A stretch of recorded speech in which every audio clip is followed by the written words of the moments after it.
Tommy, Coach Batista called it probably the biggest comeback in the history of Penn State hockey. Down 3, 5 minutes left. Very improbable. Take us through the mindset on the bench. You know, I think everyone was getting a little frustrated. I mean, you saw in the third period there, they were only forechecking one guy, and they were holding 4 guys back. So I think everyone was, a little scared, a little frustrated, that's for sure. But, then we popped that first one, and big goal by Kirch, and then from there we realized, hey, it doesn't matter how much time is left. It's not improbable, it's not impossible, and we got into overtime there, and Steiny made a great play getting the puck to the net. Georgie saw it, following it up, and he buried him. And it was like Joe said. I mean, it was unbelievable.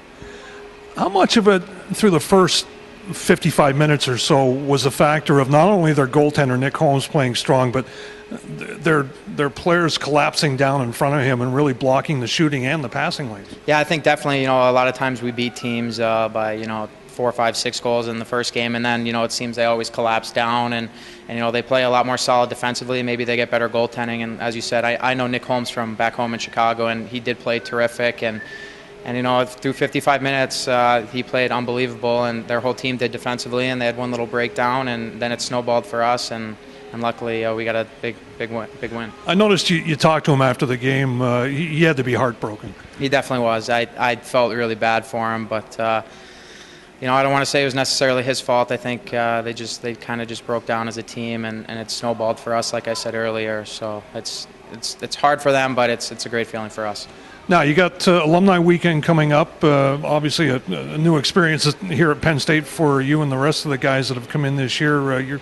Your thoughts on playing in front of the former Icers? It's going to be great because they're here to support us and support us in the future with the whole NCAA program starting. So it's just going to be great to show them the direction we're headed and the foundation that they started for us, and how we're going to build that up to one of the most solid foundations in all of NCAA hockey. It's going to be great to have them here.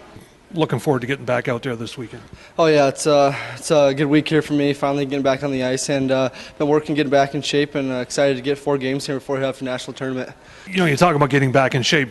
There's a difference between practice shape and game shape. How do you feel, and do you think you'll be in good game shape? Oh yeah, I mean, there's nothing like being in hockey shape. I mean, it's going to take a few shifts for me to get my legs back under me, but I've been trying to go hard in practice and doing all I can off the ice. Like I said, it's a long process, especially being out for 8 weeks. That's 2 months right there, so that's about almost that's a little bit over half of a summer. So it's been a tough time, and I've just been working hard to get back, and hopefully come Friday I'm ready to go.